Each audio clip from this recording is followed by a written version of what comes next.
Moi, quand je suis arrivé à Darwin, je n'étais pas vraiment écolo. J'étais juste attiré par ce lieu extraordinaire. Et puis petit à petit, j'ai beaucoup appris en voyant tous les messages ici affichés, les consignes, les règles, le cadre, en rencontrant des gens passionnés par l'écologie, en rencontrant des gens peut-être plus responsables vis-à-vis de l'environnement, en assistant à des conférences organisées sur le thème. Et à partir de là, ça a beaucoup d'impact aussi dans ma vie quotidienne et dans mon travail.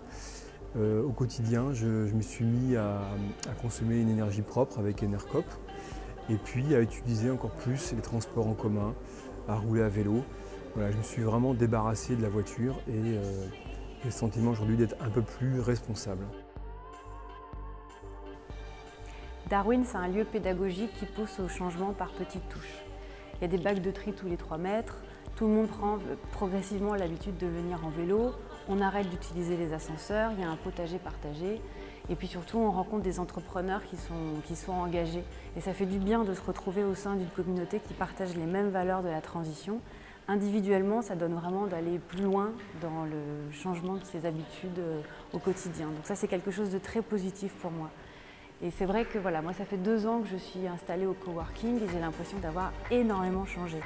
Maintenant je mange bio, local, j'ai même un compost chez moi, donc ça c'est une sacrée révolution, j'ai réduit tous mes déchets.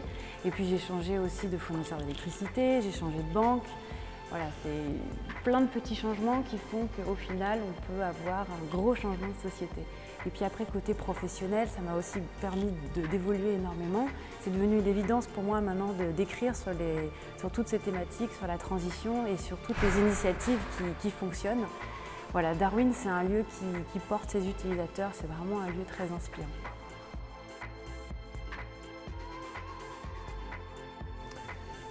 Un impact sur mes façons de travailler.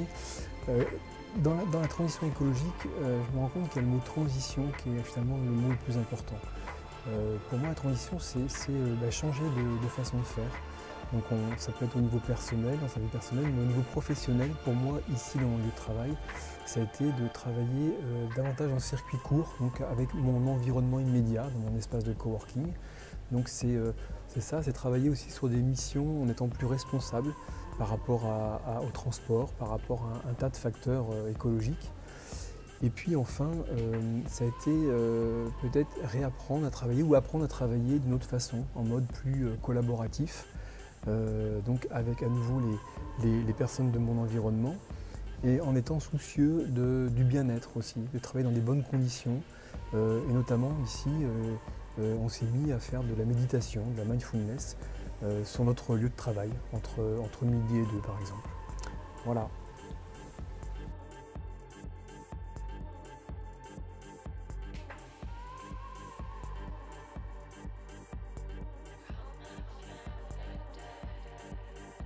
Alors, en tant qu'architecte, j'ai passé pas mal de temps à chercher des solutions techniques aux questions programmatiques, un bâtiment, des fondations, des façades, des fenêtres. Et au fur et à mesure, il y a de plus en plus de réglementations qui ont amené à faire une solution technique de plus en plus performante. Ça a été un petit peu ma pratique jusqu'à ce que j'arrive à Darwin. Et en cours de route, je me suis aperçu du fait que la solution technique, quelque part, ne fait qu'une partie de la solution. Donc en arrivant ici et en pratiquant les lieux ici, en collaborant ici avec les gens, je me suis rendu compte à quel point l'usager est l'autre moitié de la solution pour la transition écologique, parce que uniquement une performance thermique grâce à des matériaux très performants, ça amène à une certaine problématique de dépenser beaucoup d'énergie pour ensuite faire un bâtiment très performant. Mais quand on dépense autant d'énergie en amont pour réaliser un bâtiment, ça prend 30 ans. Une figure un petit peu exemplaire comme ça peut prendre 30 ans avant que le bâtiment devienne vraiment performant au niveau énergétique. Donc le sensibiliser l'usager dans ce sens, ça devient très important parce que tout ce qu'on peut dépenser en technologie, si ce n'est pas utilisé dans le bon sens par l'usager, s'il n'est pas responsabilisé dans son comportement dans un bâtiment, donc de fermer les fenêtres, d'éteindre les lumières ou d'éteindre le chauffage, ces outils techniques n'arrivent pas à la solution recherchée. Donc il y a une question de transmettre le savoir-faire maîtrise d'œuvre que je faisais de prendre tout ce savoir et de le mettre en conseil, en amont, donc en assistance maîtrise d'ouvrage, pour qu'un commanditaire puisse situer son programme, sa question, ses besoins dans un contexte de transition écologique avec l'usager du bâtiment. Et en arrivant ici à la caserne Niel, le projet européen nous a donné énormément d'opportunités d'aller à la rencontre de plein de divers usagers du site, de plein de différents types de métiers, que ce soit dans le créatif ou dans le conseil ou dans la transition écologique, aussi réemployer les matériaux. Il y a une sorte de place pour l'architecture à prendre en compte ces usagers et que ces usagers, dans leur pratique, arrivent à avoir une autre façon de faire. Il y a une certaine dynamique interne qui prend. Il y a une fabuleuse opportunité qui a été créée ici à Darwin. Et du coup, tous ces usagers sont venus en tant qu'adhérents à ces valeurs de transition.